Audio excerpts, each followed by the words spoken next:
Muy buenas, chavales y chavalas, bienvenidos un día más a la hora de Padri. Hoy tengo a Marcos Bodoque, nutricionista. ¿Qué tal, caballero?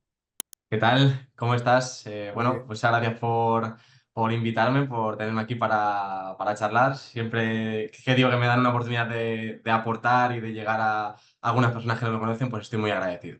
Nada, gracias a ti por venir, porque bueno, tengo aquí el libro, Elige Nutrirte, que me lo he leído. Bueno, me faltan 2 páginas que justo estaba ahí acabando, pero vamos, me lo he leído prácticamente entero.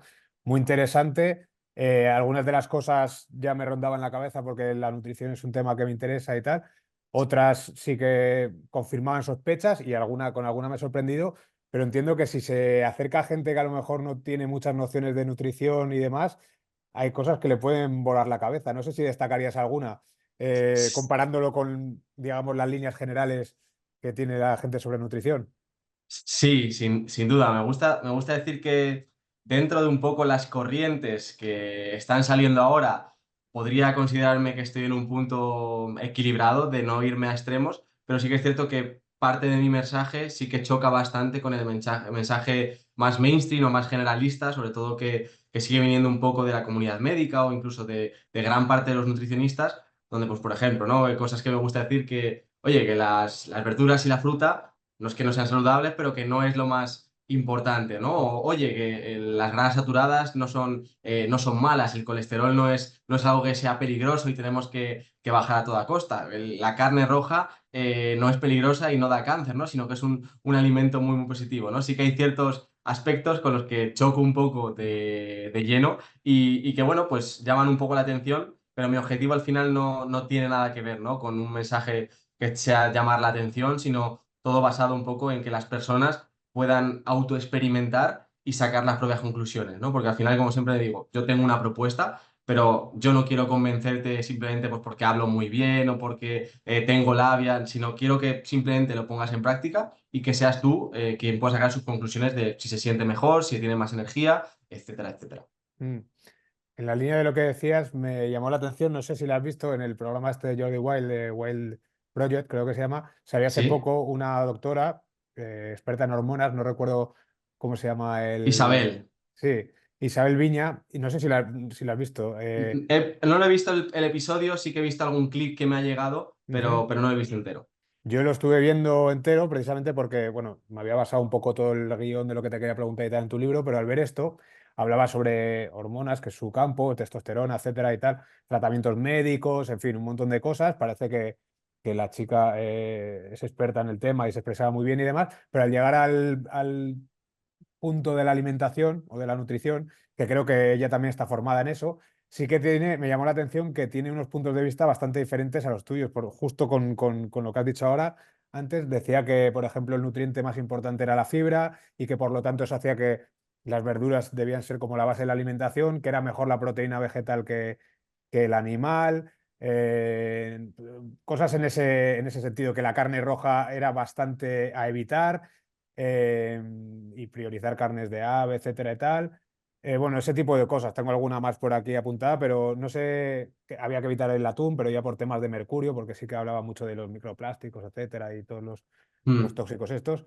No sé qué te parece. A mí me sorprendió porque luego sí que es verdad que coincidían algunos puntos, como lo del colesterol, decía que no era tan como nos lo han vendido, etcétera. Sí que es verdad que había a lo mejor algunos puntos en los que coincidía contigo, pero luego en el sí, tema meramente nutricional, en qué productos elegir a la hora de sí. priorizar o evitar, evidentemente los ultraprocesados fuera, pero eso es algo en lo que coincide todo el mundo, ¿no?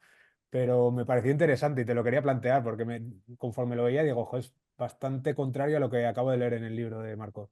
Sí, no conozco a esta persona en profundidad, es decir, simplemente me ha aparecido alguna vez suelta en redes sociales. No sé tampoco su bagaje a nivel de estudio. Me acabas de decir que es médica, Ujú. entonces lo que sí que puedo decir es que al final la cantidad de estudio que hay sobre nutrición en la carrera médica es muy, muy limitado a nivel de horas, incluso muchas veces se dedica un fin de semana de la carrera simplemente a estudiar la parte de nutrición. El contenido que se estudia realmente está muy desactualizado, siguen estudiando muchas veces lo que estudiaba en los años 80, ¿vale? Y al final, lo que me ocurre con muchas personas que denominaría de que siguen o que reproducen la ciencia más generalista es que se quedan en eso, ¿no? En lo que está bien visto, en lo que siempre nos han dicho, porque es un mensaje como que te permite tener una posición de yo voy con la ciencia, ¿no? De que me respalde lo que supone que dice la mayor parte de la ciencia, y así al final como que tengo un mensaje que queda bastante bien. Y lo cierto es que hay ciencia, como menciono en el libro, para todo, a favor de lo que dicen unos, a favor de lo que dicen otros. Y gran parte de la ciencia, por desgracia, incluso podríamos hablar del 85%, está financiada y no está financiada con intereses que sean positivos. Entonces, encontrar para la población media estudios que estén bien diseñados, lo primero, y lo segundo, que no tengan conflicto de intereses, es difícil. Y cuando encontramos incluso esos estudios, encontramos que hay valores muy dispares. Por eso, para mí la ciencia simplemente es una herramienta más, es decir, una herramienta más en el conocimiento, pero nunca la supedito a lo que pueda ser la experiencia, tanto a nivel personal como sobre todo con las personas con las que trabajo y otras fuentes de información con las que cotejo, ¿no? De otros profesionales, otra serie de experiencia. ¿Qué es lo que ocurre? Que al final, por ejemplo, ¿no? Encontramos que los metaanálisis, que son muchas veces este tipo de estudios científicos que reúnen, por así decirlo, la mayor carga de evidencia, los utilizan como valor base, ¿no? Vale, es que si un metaanálisis dice que el tipo de proteína más interesante es la proteína vegetal, es lo mejor. Pero al final, si tú ves la composición de esos metaanálisis, la mayor parte de los estudios siguen siendo estudios individuales, a veces algunos que no son de la mejor opción y que siguen reproduciendo un poquito lo mismo. Entonces, hay que saber leer ciencia y muchas veces está utilizada para ciertos intereses. Entonces, yo como siempre digo, ¿no? Uno puede seguir simplemente lo que hay, ¿no? A nivel base, lo que se sigue de forma general, o uno puede arriesgarse a probar ciertas cosas nuevas y obtener esos beneficios. Si vamos a la hora de preguntar ciertas cosas, pues puedes plantearme alguna pregunta en específica sobre las cosas que he comentado y te puedo dar a lo mejor mi opinión, ¿no? Ese era un poco el contexto general. Mm. No, ha respondido muy bien porque básicamente tampoco le prestaron mucho tiempo al tema de la nutrición y además siempre lo hacía desde el punto de vista hormonal y demás, ¿no? Pues te hablaba también de que era bueno suplementarse con B12, etcétera, ¿no? Pero también eso creo que puede ser una consecuencia de que su dieta sea eminentemente vegetal, ¿no? Claro, al final, o sea, para mí una de las razones, cuando se habla de una alimentación vegana, por así decirlo, dice, es perfectamente saludable y compatible. Lo primero que no, pero lo segundo es que todo el mundo te dice, tienes que suplementar con vitamina B12. Entonces, ¿en qué punto de sentido común, que creo que es al final lo que se ha perdido, si una alimentación no te provee con todo lo que el cuerpo necesita, ¿en qué contexto va a ser saludable? ¿No? Y dices, bueno, es que al final hay que adaptarlo un poco a los tiempos modernos y al final no podemos consumir todos carne, pero la agricultura extensiva que se hace hoy en día al final destruye incluso más ecosistemas y muchas veces, sí, tenemos miedo de las hormonas que le echan a los animales, pero no tenemos miedo de las cantidades ingentes de pesticidas, por ejemplo, y fertilizantes que le echan a los vegetales. Entonces, al final, Mm. es un poco una visión muy direccionada hacia una corriente que yo creo que tiene más que ver con la política, intereses políticos, y con muchas veces la realidad. Y no solo hay deficiencias de la vitamina B12, realmente las personas veganas tienen deficiencias de todas las vitaminas del complejo B. Otra cosa es que por ahí surjan primero los problemas. Esto me recuerda al tipo este, que no recuerdo cómo se llama, un americano creo que es millonario, que está haciendo una especie de experimento consigo mismo de longevidad y se basa en todos los estudios científicos que han aparecido y creo que es prácticamente, pues eso, proteína de guisante, ese tipo de cosas, pero luego se tiene que tomar una lista de suplementos como de, no sé, como de 100 pastillas al día, ¿no? Para suplementar precisamente las carencias que esa dieta que Sí, lleva le provocan. sí.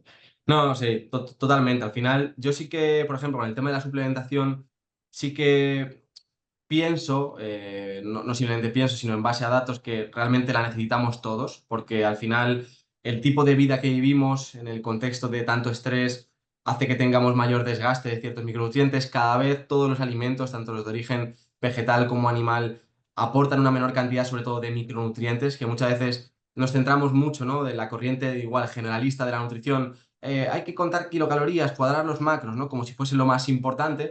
Y muchas veces lo más importante está en los micronutrientes, que es en lo que se van generando deficiencias Ujú, que cuando eres joven muchas veces no las vas notando, pero que empiezan a pasar, a crear una mella, ¿no? A partir sobre todo de los 40 años. Y estos micronutrientes es lo que cada vez hay más deficiencias en los alimentos. Por tanto, hay algunos suplementos que sí que vienen bastante bien, pero nada tiene que ver con el hecho de estar tomando 40 suplementos al día, lo cual me parece algo completamente antinatural, ¿no? La suplementación tiene que ser eso, algo que esté un poquito pues extra, ¿no? A lo que ya ujú, tenemos de base y no podemos es algo irreal, ¿no? Y no hay salud. Para mí, la salud es mucho más simplemente que el hecho de la nutrición y en el sentido que ahí tendríamos el sentido más simplista, ¿no? De que, y yo sé lo que digo, ¿no? Tenemos que buscar aportar alimentos que nos nutran y nos aporten nutrientes, pero la comida, el comer, no es solo el hecho de aportar los micronutrientes, sino que es un, un acto, ¿no? Que el ser humano también disfruta y del que debe nutrirse a un nivel incluso más emocional. El acto de cocinarte, el acto de sentarte en la mesa, de disfrutar de los alimentos con cierta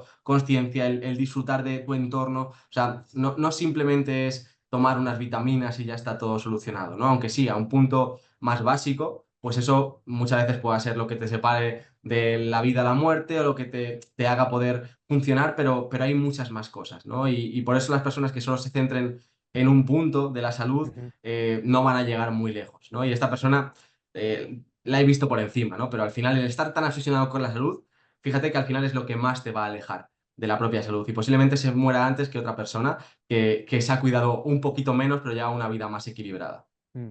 Ahora que has mencionado los suplementos, ¿crees que esa suplementación, primero, que yo creo que hay gente que empieza a lo mejor la casa por el tejado, ¿no? Sí, Se está preocupando por los suplementos y a lo mejor su nutrición o su alimentación base es un desastre o desde luego no es todo lo buena que podría ser y ya están diciendo, ay, con qué me puedo suplementar?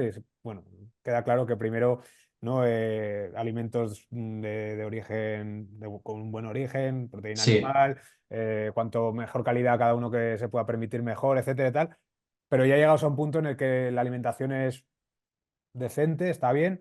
sí. El tema de la suplementación debería ir de la mano de unos análisis y ver qué carencias tiene cada cual, o hay una serie de suplementos básicos que le vienen bien, digamos, a casi todo el mundo, o cómo Vale. se puede enfocar eso. Las dos cosas, o sea, siempre es recomendable, por supuesto, tener unas analíticas para poder ir sobre una base más segura, por ejemplo, ¿no? Sí que es cierto que prácticamente el 80% de las personas que me encuentro son deficientes en vitamina D, Mm, pero hasta que no lo veo, pues es un poco un acto de, a lo mejor, irresponsabilidad mandarlo, aunque ya te digo que a lo mejor 8 de cada 10 veces aciertas en mandándolo, incluso 9 de cada 10, porque lo que no están bajos tampoco están en un límite muy superior, ¿no? Pero sí que viene bien porque al final cuando uno sabe leer analíticas, empieza a ver ciertos patrones, ¿no? Y eso también le puede dar información de qué es lo que necesita el cuerpo. Sí que es cierto que hay ciertos suplementos que prácticamente los puede necesitar todo el mundo. Uno que está cogiendo bastante fama, no en el sentido a lo mejor de moda, sino que está teniendo bastante nombre, es el tema del magnesio.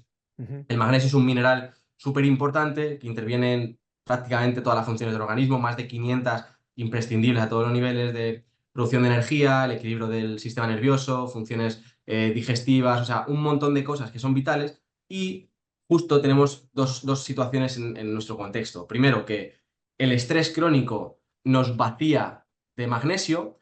Tenemos también un consumo excesivo al final de bebidas con cafeína que también ujú, nos tiende a vaciar de magnesio y al mismo tiempo, justamente es un mineral que preferentemente normalmente está más en los productos vegetales. ¿Y qué es lo que ocurre? Cada vez los productos vegetales tienen un menor contenido de vitaminas y minerales. Entonces, el magnesio es algo que podríamos casi aceptar en que todo el mundo se va a beneficiar de tomarlo antes o después y el riesgo prácticamente es ninguno, ¿vale? Porque al final es un mineral y muchas personas tienen beneficios. Luego, la vitamina C, por ejemplo, también es una vitamina que solemos tener también bastante deficiencia todo el mundo. ¿Por qué? Por lo mismo, el tipo de vida que vivimos, pero sobre todo una alimentación a lo largo de nuestra vida alta en hidratos de carbono de forma crónica, que es algo que siguen muchas personas, nos va vaciando o nos impide, por así decirlo, utilizar esa vitamina C de forma adecuada y al final siempre vamos con los mínimos, ¿no? Los mínimos de vitamina C,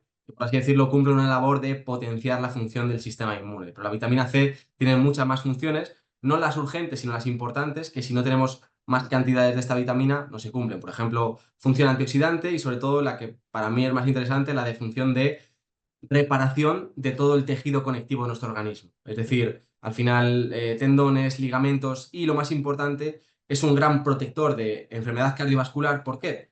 Porque cuando hay algún problema a nivel de las arterias, a nivel de una pequeña microrotura, que es lo que da inicio por una hipertensión, una situación de inflamación, a esa cascada inflamatoria que acaba con una placa de ateroma, infarto, si tenemos suficiente cantidad de vitamina C, esa rotura se puede reparar en el momento, por tanto es como un seguro de vida a ese nivel, ¿no? Y en casos de personas con riesgo cardiovascular, la suplementación con vitamina C además es muy indicada en problemas a nivel de inmune, de estar pues, con ciertos tipos de enfermedades, gripes, potencia muchísimo y hace que acortemos mucho los tiempos de recuperación, es algo bastante interesante. La vitamina D que he comentado, voy a dejar un pequeño mensaje, es importante, no compréis suplementos de vitamina D3 solo, es decir, no solo la vitamina D. Es importante que siempre vaya con la vitamina K2, vitamina D3 más K2 junto. ¿Por qué? Porque cuando tomamos esa vitamina D, movilizamos todo el calcio del cuerpo y el calcio debe estar en los huesos. Si no tenemos esa vitamina K2, que lo que hace básicamente es llevar el calcio al hueso donde tiene que estar,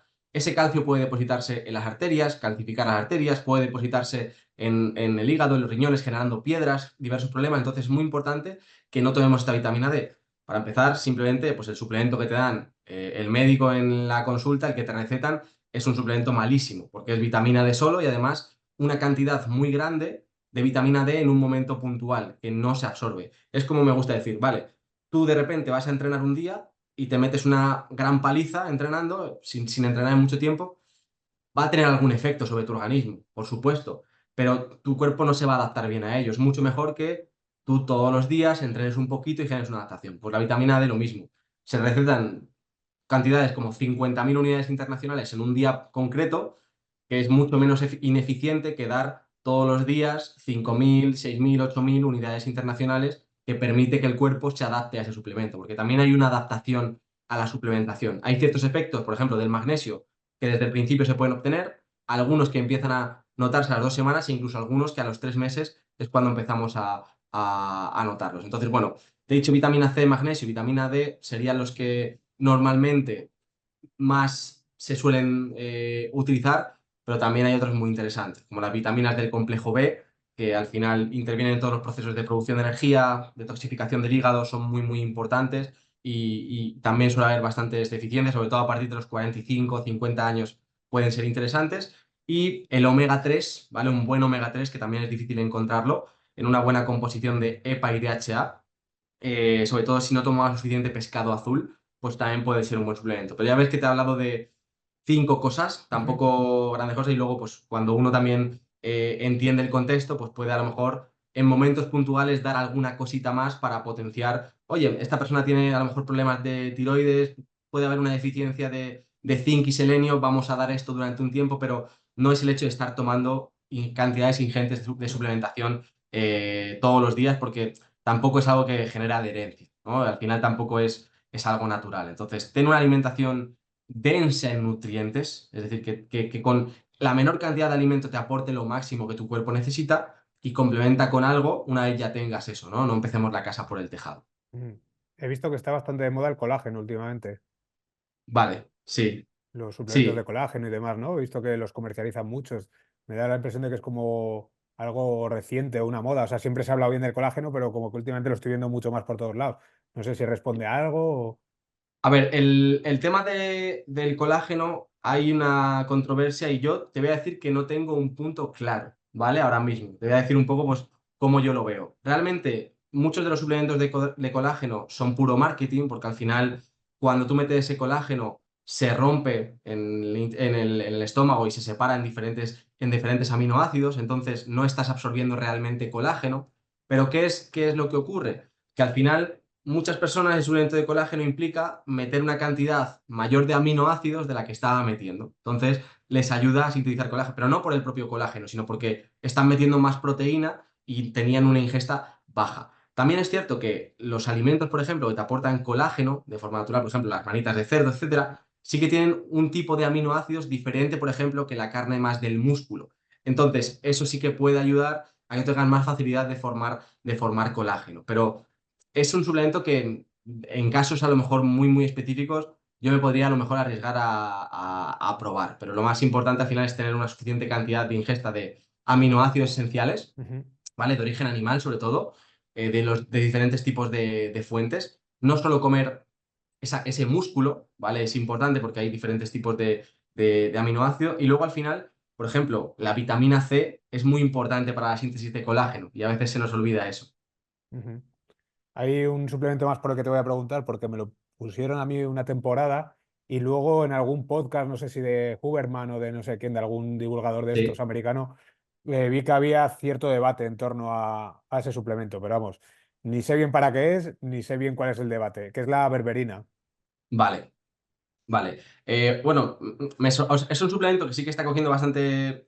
En este caso sí es más moda, por así decirlo, porque tiene muchos efectos positivos. Parece ser como que sirve un poco para todo y que es muy natural, etcétera, en el sentido de mejorar la función digestiva. Sí que se ha visto, y es aquí donde tiene más cabida, que ayuda mucho a regular los niveles de glucosa en sangre. Entonces se está viendo como una alternativa bastante interesante para personas con diabetes sin necesidad de tomarte insulina, por supuesto que es un error común, pero sin necesidad de tomar, por ejemplo, un fármaco como la metformina. Entonces sí que ayuda bastante a esa gestión de los niveles de glucosa. Entonces tiene su cabida y puede ser interesante. No sé en tu caso a lo mejor para qué fue Pues exactamente. ahora que lo has dicho, quizás tenía yo el azúcar un poco alto y quizás iban por ahí los tiros.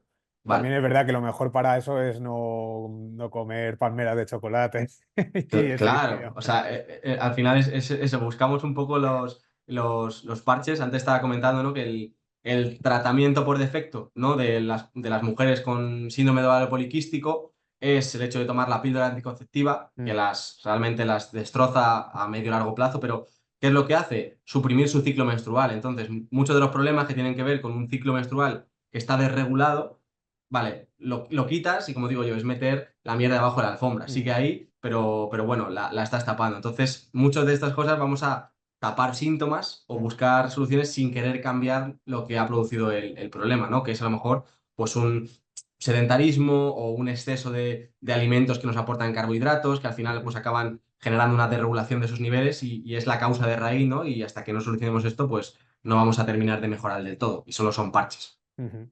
Ha salido a la palestra ya varias veces el tema de los carbohidratos. Una de las cosas que me llamó la atención de tu libro y que además mm, demuestra que eres lo que decías, ¿no? Que estás un poco en un punto intermedio, porque es verdad que está en la postura que hemos dicho antes de poner las verduras como base de la alimentación, la fruta, etcétera, y luego sí que es verdad que hay una corriente bastante fuerte hoy en día de la dieta keto, incluso carnívora, hay mucha gente famosa que la ha llevado a Sí. cabo, incluso deportistas, etcétera. Bueno, tú un poco lo que defiendes es que cuidado con los carbohidratos, pero no llegas a demonizarlos, dices que tienen su función, etcétera. Entonces, háblame un poco de Sí, eso y una cosa que ahora recuerdo del libro es que decías que, claro, pierdes flexibilidad metabólica si retiras demasiado tiempo los hidratos de carbono de tu dieta, ¿no? Al final te cuesta también. asimilarlos, etcétera. Vamos a intentar hacer un resumen Mm, general para dar la idea. Al final, en el contexto en el que estamos hoy en día, ¿no? De la mayor parte de la población, donde tenemos un excesivo sedentarismo, muy poca exposición al sol, que el sol, la exposición al sol nos ayuda a gestionar mejor los carbohidratos, es algo que parece un poco tal, pero sí que nos ayuda bastante. Sí que es el exceso de carbohidratos que no es tanto como pensamos y al final la base de la pirámide que nos promueven te colocan como el 60% de lo que tienes que aportar como carbohidratos y es muchísimo, sí que hace que se agraven todos los problemas metabólicos que hay de base. No es casualidad al final que haya tantísimos problemas cardiovasculares y sobre todo pues diabetes, obesidad, etcétera, ¿no? Porque esta diabetes al final tiene que ver muchas veces con excesos de glucosa en sangre de forma crónica y al final el carbohidrato es lo que más eleva la glucosa en sangre. Entonces sí que tenemos que poner el ojo, sobre todo población media, en el consumo de carbohidratos porque sí que pueden acelerar todos los procesos, ¿no? hacia la enfermedad. Entonces hay que ponerle ojo. E igualmente, las personas que entrenan bastante, con regularidad, que sí que tienen una buena tolerancia al carbohidrato y que de hecho pueden tener un muy buen físico comiendo grandes cantidades de carbohidratos, rendir muy bien, es importante también que hagamos una pequeña llamada de atención, porque Es lo que digo, muchos de los problemas no se empiezan a ver hasta que uno tiene 40, 45, 50 años, y una alimentación crónica alta en carbohidratos sí que acaba deteriorando el metabolismo poco a poco. Y esto que he comentado, por ejemplo, de un déficit de vitamina C, déficit de vitaminas del complejo B, son ciertas causas de esa utilización crónica de nuestro organismo del carbohidrato como fuente de energía. Entonces, es importante no quedarnos en lo que hay, ¿no? De este tipo de alimentación, donde la base de nuestro pirámide o de la energía que aportamos es el carbohidrato, sobre todo de las fuentes un poco también nos proponen, ¿no? Que, oye, come pasta, come pan, come harinas, o sea, esto por supuesto no son nada interesantes porque son carbohidratos refinados, y tampoco irnos un poco al extremo hoy en día donde se escucha carbohidratos son veneno, ¿no? O, cuanto menos carbohidrato, mejor, ¿vale? Porque sí que es cierto que igual que el contexto puede generar problemas en el sentido de comer más carbohidratos y a lo mejor antes no teníamos esas consecuencias, lo mismo, el contexto en el que vivimos hoy en día de tantísimo estrés hace que el carbohidrato venga bien a nivel de equilibrar un poquito, porque es cierto que el carbohidrato reduce los niveles de estrés del organismo.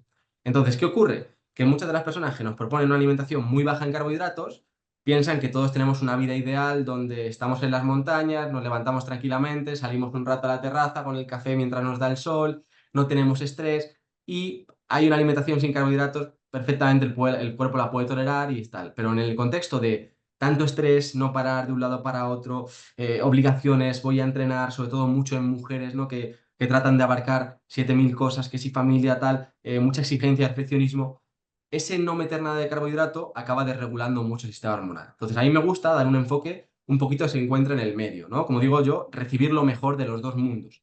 El hecho de no llevar una alimentación alta en carbohidratos, llevar una alimentación que sea más alta en grasas como fuente principal de energía, lo que permite que tengamos un buen metabolismo, porque lo que se pierde cuando estamos constantemente consumiendo carbohidratos es la capacidad de ser eficiente utilizando la grasa, y eso nos hace pues que tengamos hambre cada 2 3 horas, Mm.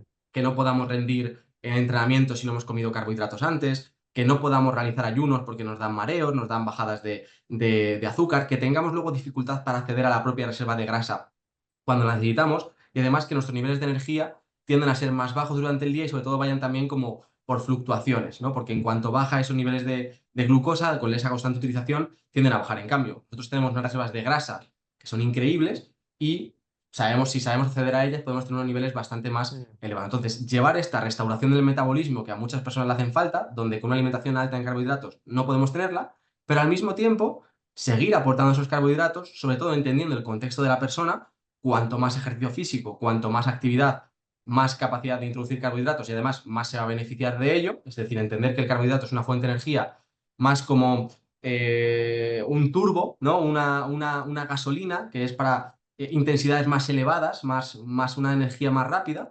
Entonces, si tú no estás haciendo entrenamiento de intensidad, estás simplemente saliendo a caminar un rato o a lo mejor haciendo un poquito de zumba, pues tu cantidad de carbohidratos, eres una persona que no está bien metabólicamente, pues tu cantidad de carbohidratos que tengas que meter es bastante más reducida. Si a lo mejor eres un deportista, pues que haces a lo mejor 2 entrenamientos al día incluso, pues tu cantidad de carbohidratos que podrás meter, e incluso deberás meter para poder recuperar bien y estar bien de energía, será mayor. Pero cuando restauras este metabolismo, lo que es una cantidad alta de carbohidratos cambia mucho, porque tu cuerpo se vuelve mucho más eficiente o sensible al carbohidrato. Mm. Es decir, cuando tú estás comiendo carbohidratos de forma crónica, comer alto en carbohidratos es a lo mejor meter 400, 500 gramos de carbohidratos.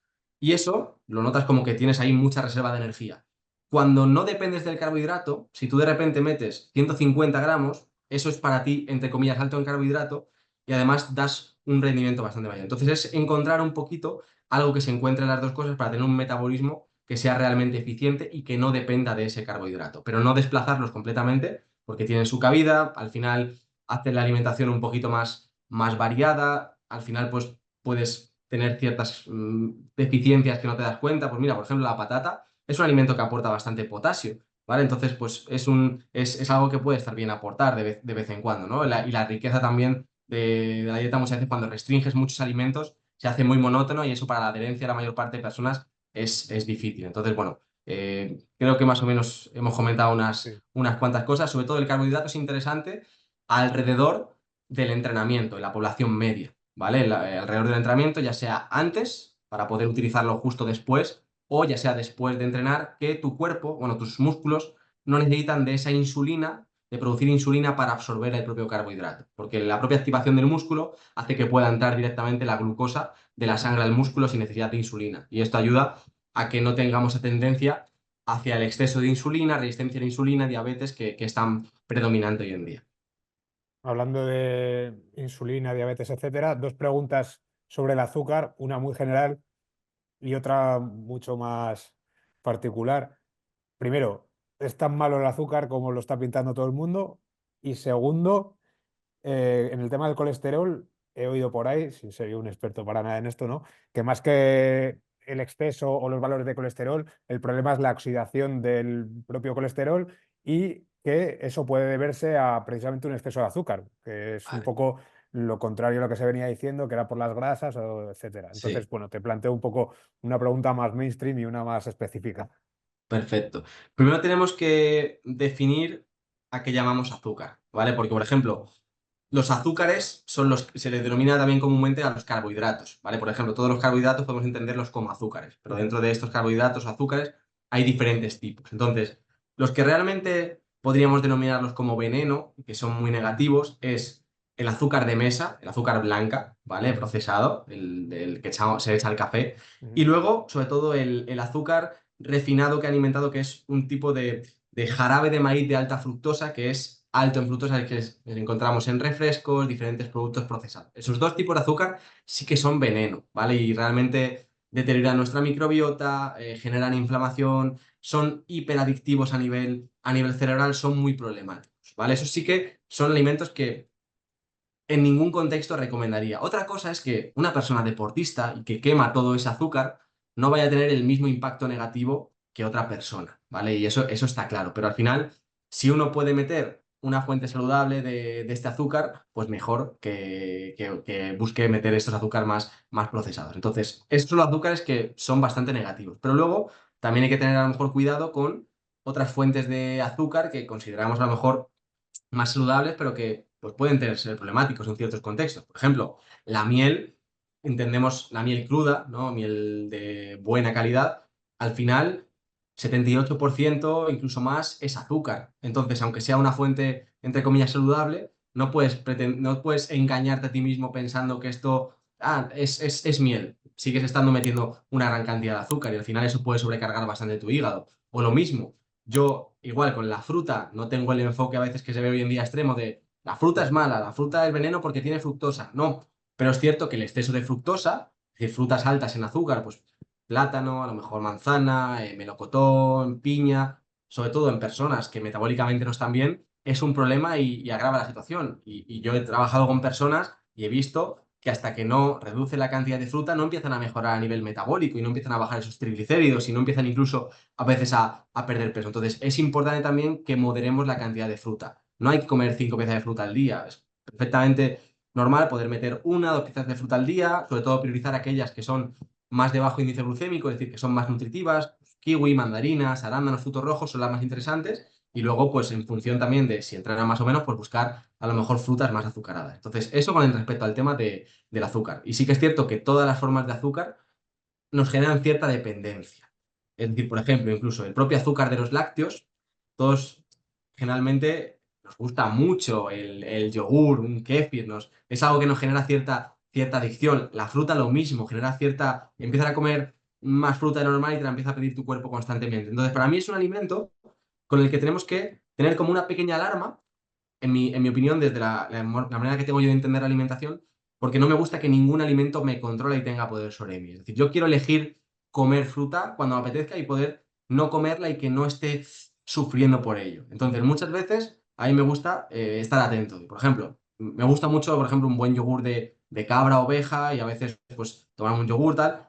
Y lo voy, por ejemplo, no metiendo todas las semanas. ¿Por qué? Porque me di cuenta, incluso las semanas que los compro, noto como que me apetece comerlo en todas las comidas, ¿no? Y por ese efecto más adictivo. Entonces me gusta, por así decirlo, periodizarlo o lo Ujú. mismo, ¿no? Si de repente veo que algún día de repente metió alguna fruta de más y veo que ya como que estoy entrando en una dinámica de decir, venga, voy a resetear un día y no voy a meterlo. Alguno ante esto puede decir, va, qué extremista, está hablando de fruta como si fuese veneno. Yo simplemente me gusta ser una persona consciente en general y quiero tener ese control. Igual que disfruto algún día de comer algo de comida basura, de una pizza con amigos, quiero que sea algo que yo elija voluntariamente, que disfrute y no sea una necesidad que llega el viernes por la tarde y tengo que pedirme algo a casa, ¿no? Pues lo mismo con alimentos, aunque sean, entre comillas, más saludables.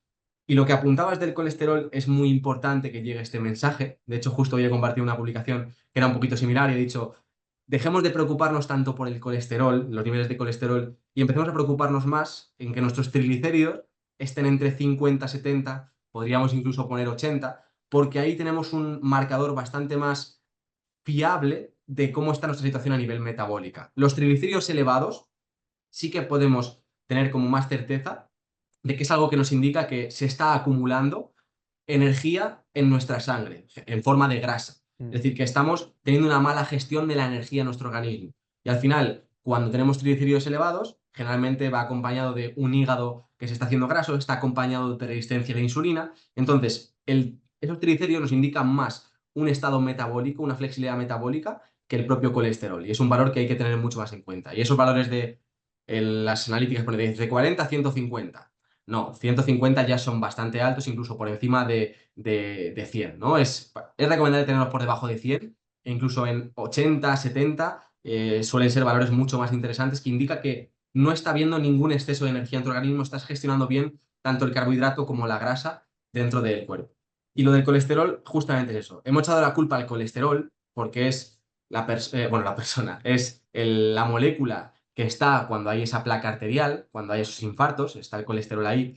Pero como siempre me gusta poner la analogía de si echásemos la culpa a los bomberos de los incendios, porque están siempre en ese punto, pues sería algo completamente injusto. Y lo que ocurre con el colesterol es que es una molécula tan importante que hace un montón de funciones. Por ejemplo, cuando tenemos una población de nuestro sistema inmune reducida, el colesterol cumple la función de potenciar el sistema inmune.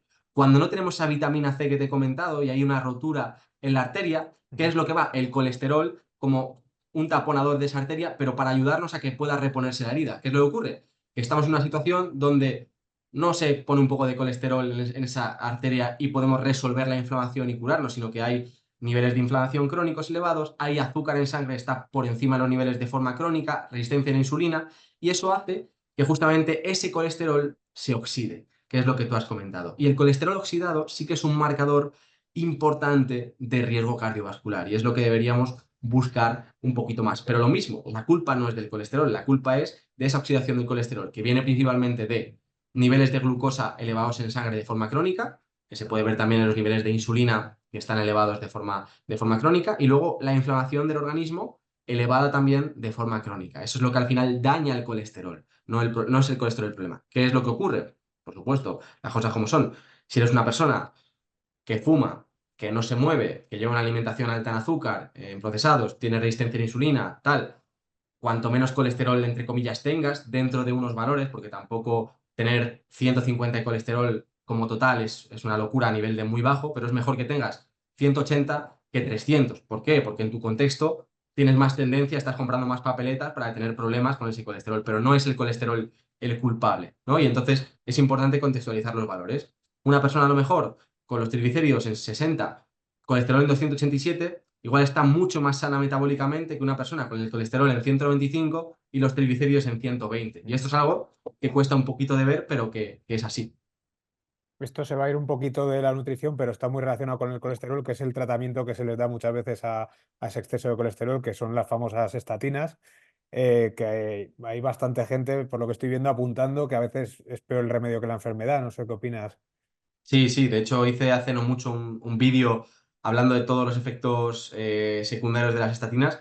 Al final lo que hace es, entre otras cosas, impedir no solo la formación de colesterol, sino, por ejemplo, de coenzima Q10, que Mm. es una molécula, un antioxidante imprescindible para el organismo, sobre todo cuando estamos llegando a edades más avanzadas y que estamos cortando su función, ¿no? Y luego eso sí, la coenzima Q10, importantísima, unos suplementos que valen un pastizal, pero lo estamos quitando las estatinas. Y luego, al final, dificulta la acción, por así decirlo, de nuestras mitocondrias a nivel de producción de energía y por eso muchas personas se sienten sin energía cuando toman esto, sobrecargan un montón también el hígado, o sea, son bastante peligrosas y excepto en, como te digo, ese porcentaje de personas que digan, es que no quiero cambiar nada, quiero seguir haciendo lo mismo y tengo el colesterol elevado, excepto ese grupo de personas o de forma a lo mejor transitoria ante un profesional que vea de, vale, siento que ahora mismo estamos en una situación que parece una bomba de relojería.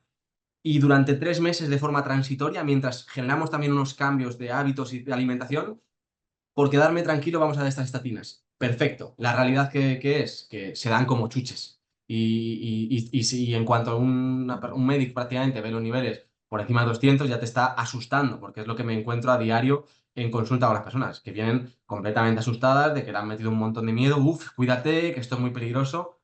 Y nada, nada, nada, nada por ahí. O sea, además, siempre me gusta decir que no vas a tener un problema cardiovascular de un día para otro. Es decir, por mucho que tengas los valores de colesterol en 300 y fuesen un factor de riesgo en tu caso, porque a lo mejor tienes inflamación, no vas a desarrollar un infarto en 2 días. Es algo que se cocina muy a fuego lento durante 10, 15 años. O sea que tendemos a pensar que las cosas son de un día para otro y al final es como se dice, no, son pequeños pecados diarios cometidos a lo largo del tiempo. Entonces, me gusta tratar de poner un poco de cordura Ujú. y que a las personas no sobrereaccionen con los valores de las analíticas, sobre todo si son personas que se cuidan, tienen un buen estilo de vida, porque incluso aunque en tu caso fuese un factor de riesgo, no va a pasar nada inminente. Entonces, ¿vale?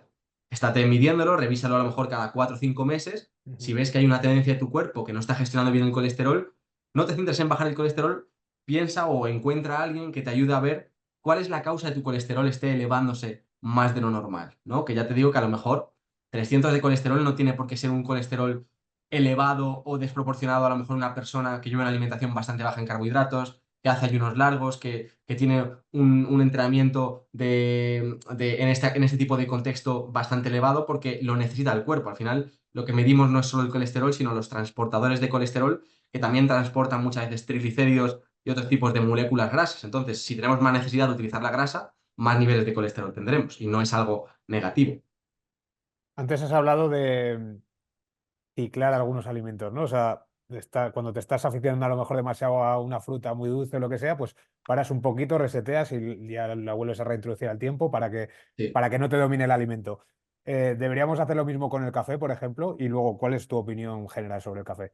Vale, bueno, por hacerlo rápido y sin meterme, suele ocurrir esto con las onzas de chocolate, ¿vale? Es un alimento que da bastante tendencia a la adicción o abusar de ello. Mm, Algunos tipos de frutos secos, sobre todo mm, tipo anacardos, pistachos, y luego lo que he comentado, aparte de las frutas, pues este tipo de lácteos como yogures. El tema del café sí que es una cuestión bastante que genera bastante controversia y que ataca mucho las emociones, por eso es algo difícil de transitar. Mira, mi visión del café es completamente contraria a lo general, ¿vale? Lo que se vende. Tienes que tomar 2 tazas de café, prolonga la vida, etcétera, etcétera. Para mí, el café no es bueno, ¿vale? Otra cosa es que vaya a ser negativo en un contexto de una persona que esté equilibrada, etcétera. Pero ujú, realmente la cafeína es un estresor de nuestro sistema nervioso, ¿vale? Y en el contexto que vivimos de tanto estrés, nos hace muchas veces más mal que bien a la mayor parte de las personas. Y de hecho, genera un efecto muchas veces de una profecía muchas veces autocumplida, ¿no? Estoy constantemente tomando café, el café me hace sentir que puedo tirar un poco más y claro, cuando lo dejo, pues siento que no puedo tirar. Entonces es como que me reafirmo en eso. Y el café, en la mayor parte de las personas, lo puedo decir, le está haciendo sentirse más cansado de lo que sería no tomarlo. ¿Por qué? Porque el café funde tu sistema nervioso, sobre todo en condiciones de deficiencia de sueño y exceso de estrés. Y tiene efectos que son como de compensación. Es decir, tú tomas el café, aumenta tu rendimiento durante un tiempo, pero luego bajas y no bajas a un nivel, esto es como lo de los picos de glucosa, ¿no? Tú estás a los niveles estables, tomas una gran cantidad de azúcar y no bajas a unos niveles estables, sino que bajas por debajo. Eso te hace sentirte bajo de energía, te cambia el ánimo y además te pide tu cuerpo azúcar para volver a restablecerlo. Pues con el ujú. café, muchas veces el exceso te hace que te vayas a un nivel por debajo de energía del que tendrías y que luego tengas que estar abusando aún más y más del café. Entonces, la realidad es que no es una bebida que sea buena, ¿vale? En el contexto y hay que medirla bastante en el caso de la persona. Yo digo que si se utiliza para tapar deficiencias de sueño, puedes estar cargándote la maquinaria, ¿vale? Y puedes estar metiéndote en más problemas. Si eres una persona que, oye, tiene un buen descanso, un buen equilibrio, tampoco abusa a nivel de las cantidades que toma, se toma un café por la mañana, sin problema. Y de hecho, incluso puede ser positivo, porque la alimentación es mucho más que el propio alimento. Es decir, el café, si para ti es algo importante, te ayuda a conectar, o sea, más cosas allá de lo que es el propio alimento o lo que pueda aportarte. Pues puede ser positivo. Y de hecho tengo muchos casos de muchas personas que, conocidas, por familiares y tal, que llegaron a los 100 años sin tomar, o sea, tomando un café todos los días. Entonces, al final, la clave no es uno u otro elemento. Al final, la clave es poner un poco cada cosa en su sitio. Y el tema del café, hay un abuso bastante importante. Y lo he trabajado con muchas personas que entran conmigo y veo que están tomando 4 o 5 cafés. Y les digo, mira, vamos a hacer una cosa. Los tres primeros días sí que te vas a notar que por la tarde vas a estar más cansado de lo normal y vas a sentir que te hace falta ese café. Pero hazme caso, deja de tomar café a partir de las 12. Y de repente, a partir de los 3 o 4 días, me dicen que se sienten con más energía por las tardes, que están empezando a descansar mejor. ¿Por qué? Porque ese café realmente no le estaba dando energía, le estaba quitando energía. ¿Por qué? Porque estaban sobreexcitando más el sistema nervioso. Entonces, yo recomiendo eso, no tomarlo 12 horas antes de ir a dormir, si puede ser, ¿vale? Es decir, pues podemos tomar algún descafeinado. No tomarlo 12 horas antes de ir a dormir, porque aunque la vida media sea de 6 o 7 horas del café, una cosa es la vida media, otra cosa es cuando desaparece completamente, que son esas 12 horas. Entonces, que pasen por lo menos 12 horas antes de irte a dormir sería lo más recomendable para que no afecte a tu descanso, porque una cosa es que tú caigas dormido y otra cosa es que entres en fases de sueño REM profundo, que son las que realmente reparan tu organismo, y lo mismo, que, por así decirlo, que pues no abuses tampoco de ello, ¿no? Hay muchas personas que al final es un tomar por tomar, ¿no? Se levantan, en ayunas se toman un café, a la hora desayunan, toman otro café y luego van en la reunión del trabajo a media mañana y toman otro café. Igual con el café que tomas con el desayuno es suficiente y lo otro lo único que está haciendo es generarte más estrés y más tal. Entonces sí que abogo por algo un poquito más comedido. Y si tú tienes un equilibrio, disfruta de tu café sin ningún problema. ¿Qué opinas de la kombucha? Que Mm. últimamente estoy bebiendo yo de vez en cuando y veo gente que está bebiendo cada vez más como yo mi percepción es que es algo un poco menos malo que un refresco tradicional, pero tampoco le doy yo muchas propiedades, no sé tú cómo lo ves. Sí, ahora mismo, a razón de que pueda tragarme, entre comillas, mis palabras en un tiempo, porque a lo mejor vea que es hiper beneficiosa, para mí es una moda, en el sentido de que es algo mucho más sano, entre comillas, que una Coca-Cola, un refresco. Incluso puede ser hasta mejor que una Coca-Cola cero, porque estás metiendo algo que es natural, pero al final sigues metiendo un refresco y estás metiendo cierta cantidad de azúcar. Aunque aporte algún probiótico que pueda venirte bien a nivel de tu microbiota, etcétera, sigues metiendo algo de azúcar. Entonces, ¿qué es para sustituir al final 1 o 2 refrescos que tú tomes a la semana? Perfecto, es una buena opción. Que lo que le ocurre a muchas personas es que empiezan a tomar eso todos los días como un vicio y ya no toman agua. Ahí está el problema, como siempre. Y es importante que no nos engañemos a nosotros mismos. Entonces, no es algo que recomiende tomar todas las tardes como si fuese algo sano, porque al final te está desplazando de tomar el agua, que es lo que deberías estar tomando. Entonces, está bien como sustitutivo y a lo mejor es una opción interesante. Yo me acuerdo hace un mes que salía a dar un paseo y entré a un supermercado con un amigo y me cogí una kombucha por probar. Perfecto, ¿vale? En ese contexto, pues no está mal, posiblemente sea sano, pero el hecho de tomarlo constantemente tampoco lo veo. Tampoco creo que tenga un impacto negativo, por ejemplo, ¿no? En el sentido de una persona a nivel de la cantidad de energía o azúcar que sea, que tampoco es tantísima, ¿vale? O sea, no creo que tenga un impacto, pero a mí me gusta ir un poco más allá, ¿no? Que no es simplemente, ay, te va a hacer engordar o no te va a hacer engordar, sino es la relación con los alimentos, ¿no? Y la dependencia que nos generan. Entonces voy un poco más encaminado por ese lado, no siendo tampoco que sea la panacea, creo que es bastante marketing, ¿no? Y no sé, igual en el futuro, pues los probióticos de la kombucha son increíbles y son vitales, ¿no? Pero bueno, esa es la visión que tengo ahora mismo. ¿Y el pan es tan malo? Hay diferentes tipos de pan, entiendo que no es lo mismo un pan de masa madre no sé qué, un pan de centeno, un pan de trigo sarraceno, el pan de X supermercado, que uno de un obrador, etcétera, etcétera, ¿no? Pero no sé, tus opiniones sobre el pan, que al final tuve un invitado que tuvo ahí un momento así un poco viral en el que decía que el pan es peor que el tabaco. Y bueno, pues hubo ahí ese debate, ¿no? De la gente tirándose de los pelos, otros apoyándole. No sé cuál es Sí. tu postura. A ver, un poco la costumbre o cultura que tenemos en España del comprar y comer dentro de la familia 1 o 2 barras de pan al día podría equipararse al tabaco, ¿vale? Sobre todo el pan que compramos de la tienda de abajo, de la peor calidad, del supermercado. Ese pan es una basura a nivel del tipo de harina que tiene, no tiene ningún nutriente, o sea, la sal es una sal refinada, o sea, es un alimento, el gluten que tiene además es muy inflamatorio, o sea, es un pan que no recomiendo para nada y que es un alimento bastante nocivo y negativo, como todo. Si te tomas de ese pan una tostada a la semana, no es negativo, nada de eso es negativo. Pero ese tipo de pan sí que me gusta darle su posición como un alimento muy, muy problemático y el gran problema de muchas personas por las que están muy hinchadas, un montón de grasa abdominal y una inflamación bastante bruta. Luego tenemos un pan, a lo mejor de masa madre, hecho de forma tradicional, con una buena fermentación, que sea un grano completo, que pueda tener cierta cantidad de minerales, que tenga, por supuesto, una influencia totalmente distinta a nuestro organismo. Ese tipo de pan puede tener perfectamente cabida dentro de los carbohidratos que comemos, lo único que es lo mismo.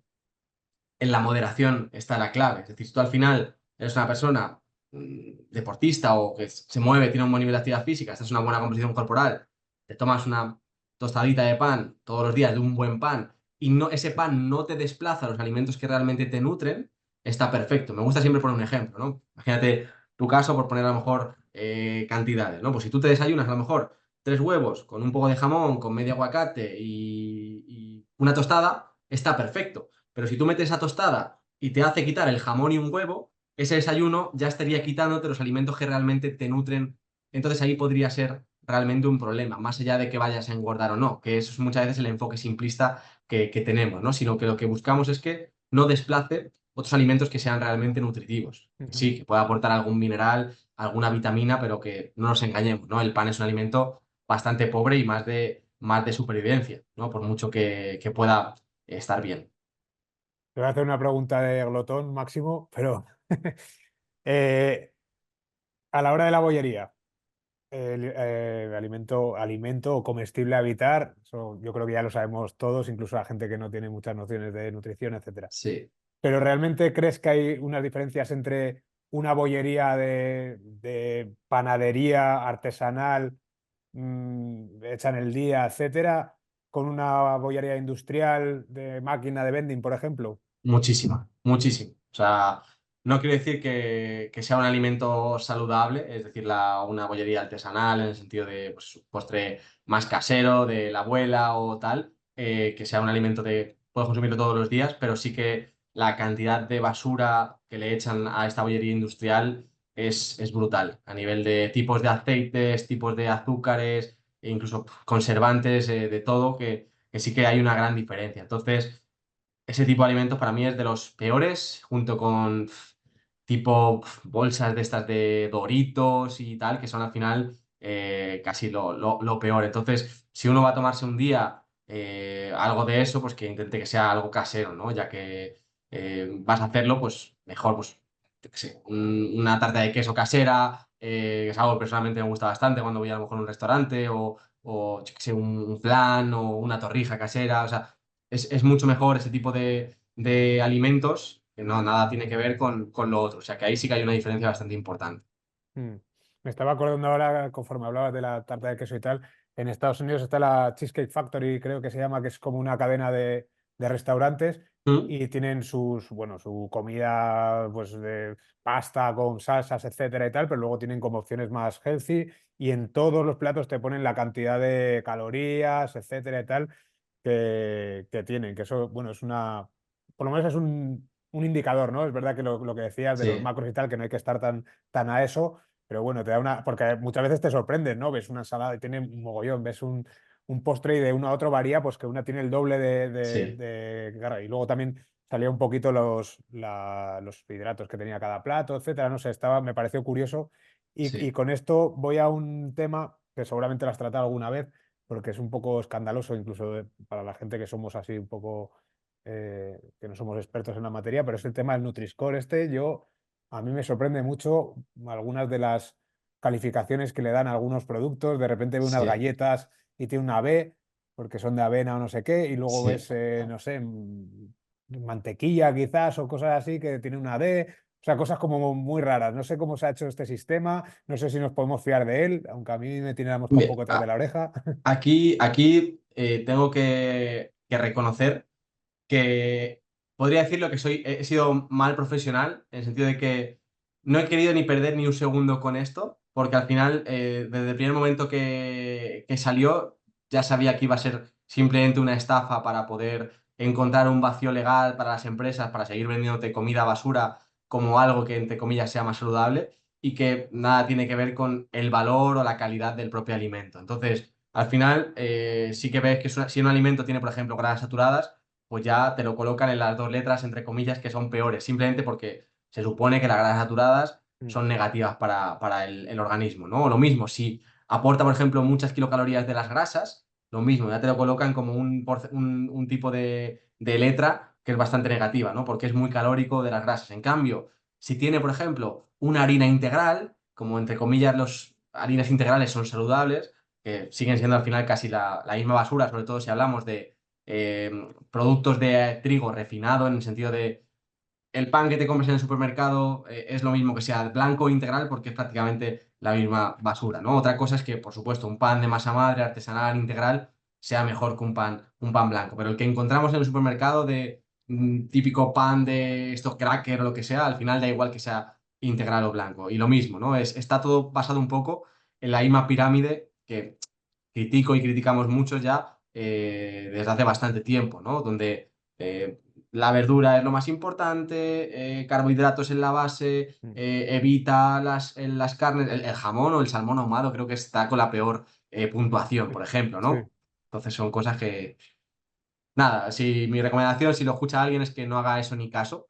Y si puedo dar una información extra es, la gente está obsesionada ahora con leer los productos y para mí, esto no tiene nada que ver con saber alimentar. Es decir, la persona que sabe cómo nutrirse no lee productos porque no compra productos prácticamente.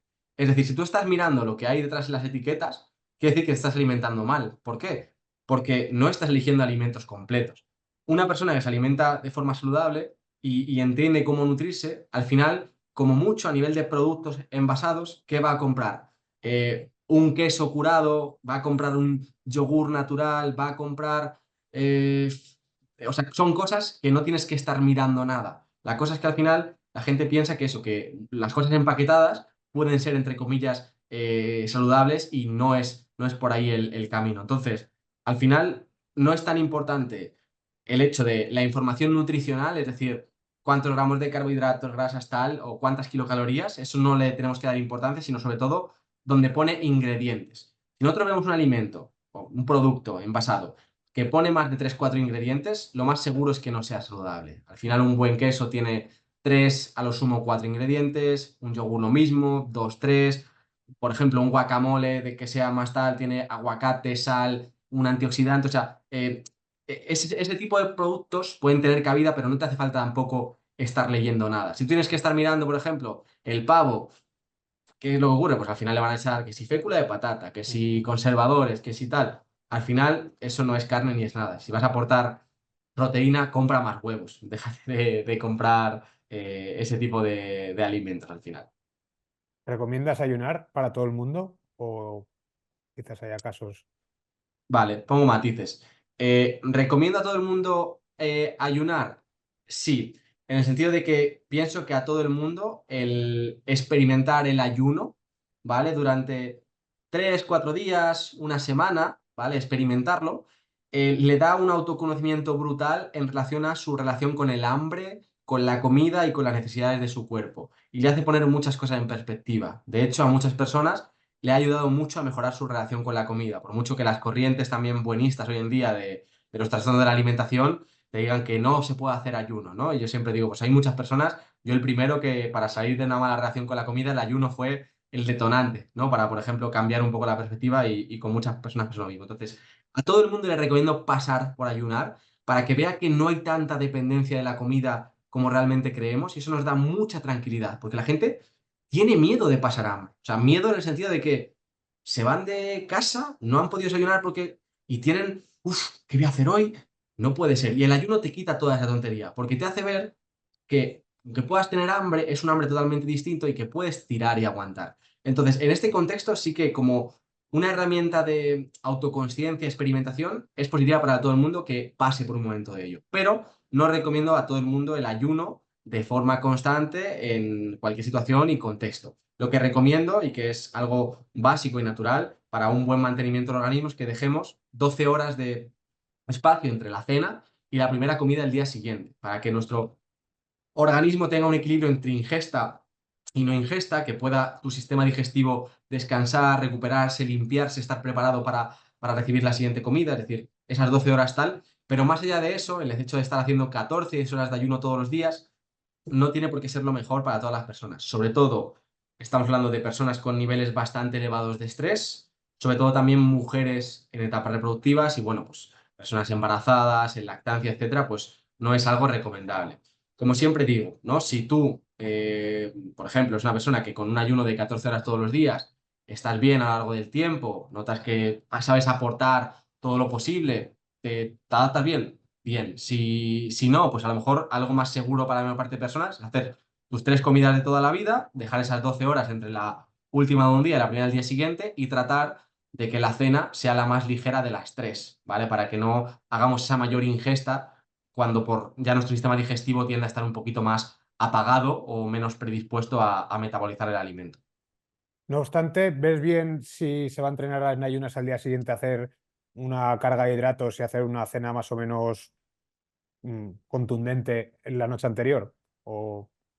Sí, es una estrategia bastante positiva. De hecho, creo que la persona que no ha entrenado nunca con el estómago vacío debería probarlo porque una vez lo pruebas ya no quieres volver. O sea, de la diferencia en que tú te sientes a nivel de activación, no tener esa pesadez, o sea, ligereza, agilidad, se nota muchísimo. Entonces, entrenar con el estómago vacío siempre es muy positivo. Y eso quiere decir o casi 4 horas después de la última comida o entrenar en ayunas. Claro, el problema de entrenar en ayunas, que esto lo comentaba justo el otro día, es entrenar en condiciones de baja disponibilidad energética.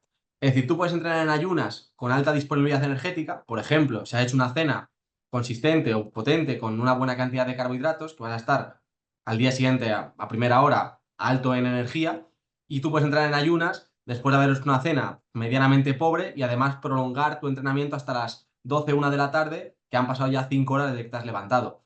Ese contexto puede ser a lo mejor que no sea lo más óptimo en muchas personas, pero el contexto anterior, pues mucho más interesante que levantarte 2 horas antes para hacer un desayuno e irte a entrenar con muchas personas. Es mucho mejor tener esa capacidad y esa flexibilidad metabólica para poder Mm. hacerlo. Entonces, sí es una buena decisión interesante. Yo recomiendo entrenar en ayunas. Si entrenamos en torno 1, 2 horas después de levantarnos, puede ser bastante interesante entrenar en ayunas si luego podemos desayunar.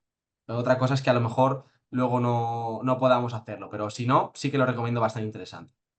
Me hablaron también una vez de comer 2 rodajitas de piña antes de la comida o la cena para las enzimas digestivas, ¿Vale? estimularlas o algo así. ¿Eso te suena?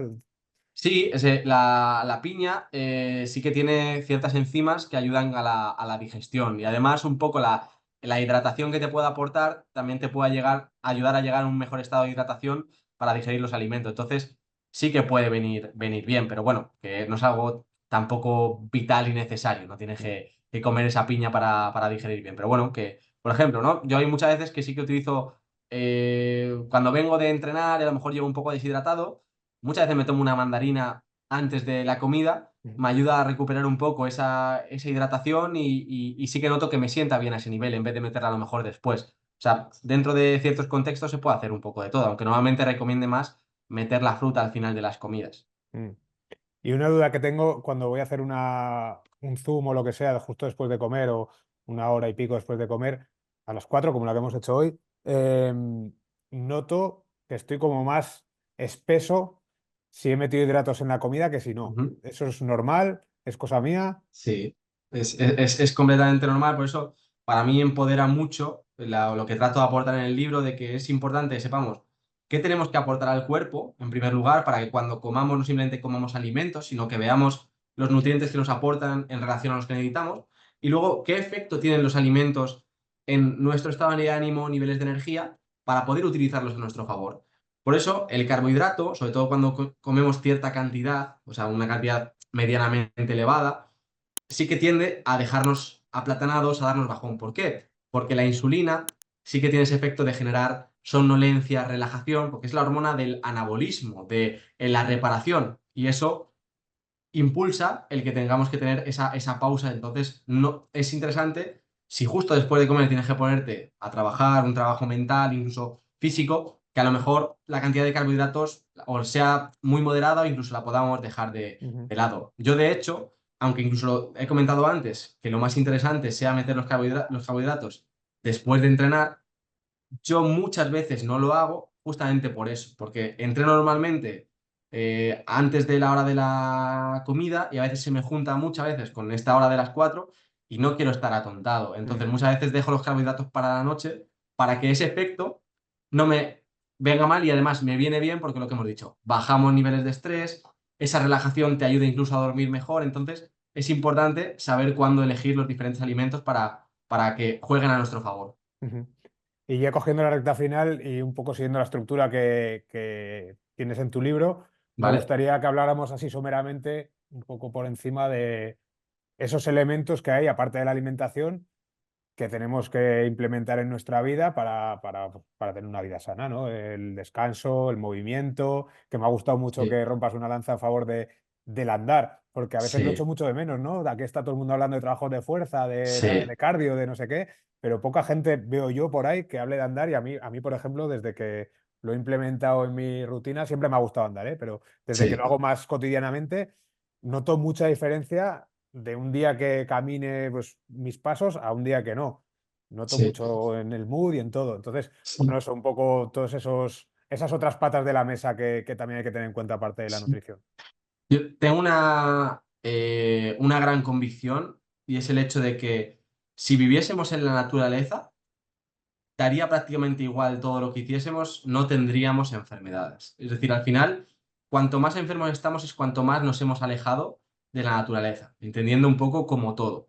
Entonces, ¿qué es lo que ocurre? Que al final andar es una actividad que esconde mucho más de lo que parece, ¿no? Tenemos el enfoque tan simplista del fitness que yo critico tanto, ¿no? De tienes que andar para hacer tu cardio y quemar tus calorías para tal, que es que lo hace casi como una actividad que es una obligación que ni nos gusta y es una pérdida de tiempo, ¿no?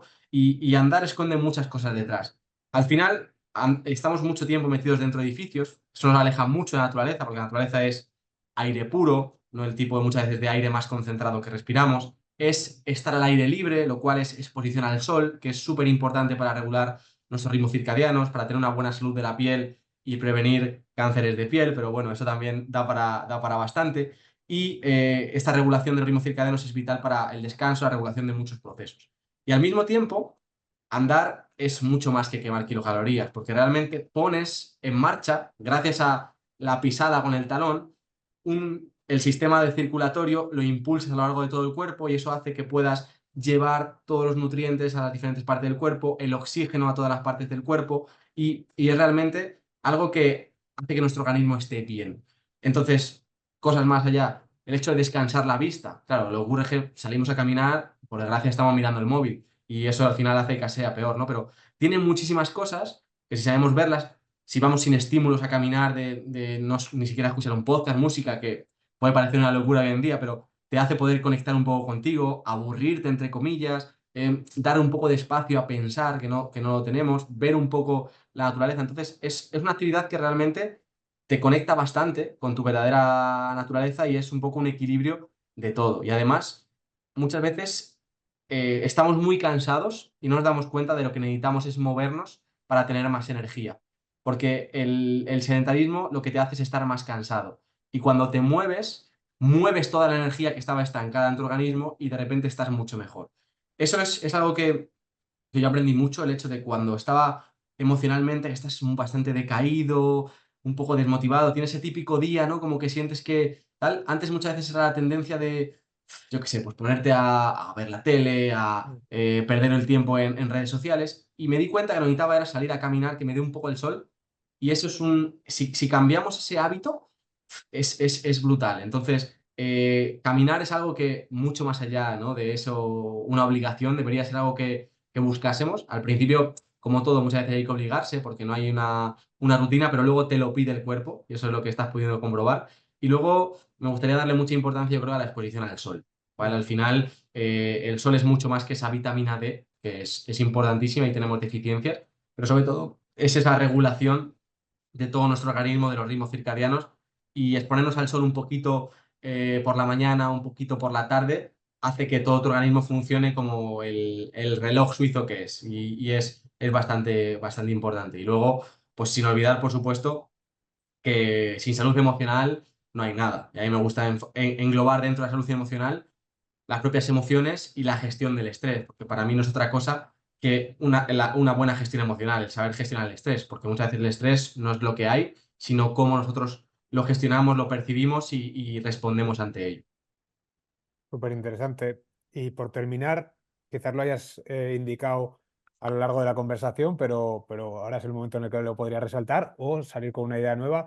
¿Cuál es el problema más acuciante que crees que hay que cambiar de cara a la salud de las personas? El que tú ves que está más en todos lados y el que, si tuvieras que tú que empezar a atajar estos problemas de salud y de todo tipo que hay en la Sí, sociedad, físicos, mentales también, has hablado ahora de un poco vale. transversalmente de la salud mental, pero ¿tú cuál dirías que es?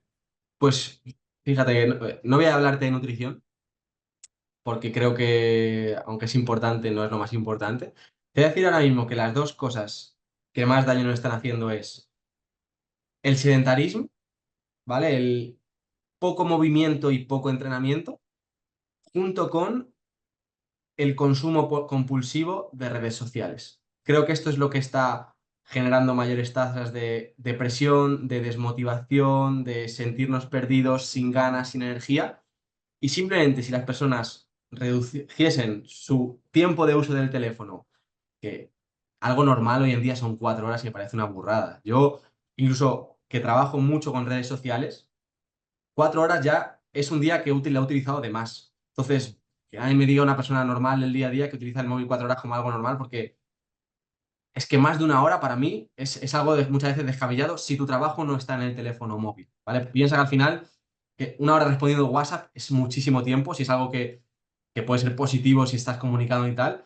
Mucho más allá de eso, al final he estado muchas veces consumiendo redes sociales de forma compulsiva. Mm. Entonces, este tiempo de uso de las redes sociales es lo que más infeliz está haciendo a las personas, lo que más te hace tener bajos niveles de energía, porque te quema todos tus sistemas de dopamina, te hace sentir decaído completamente. En vez de recargarte, la gente cuando está cansado, tiene un momento libre, se pone a consultar tal, yo el primero a veces, y lo que te hace es dejarte materializado. Entonces, salir más al aire libre, moverte un poco más y utilizar menos el teléfono móvil va a hacer que estés mucho mejor a todos los niveles. Entonces, ahí iría, incluso pueden estar la mayor parte de los problemas, que no voy a quitarle la importancia a la alimentación, pero que muchas veces una alimentación medianamente decente, si lo otro estuviese, podría ser una persona que esté medianamente saludable.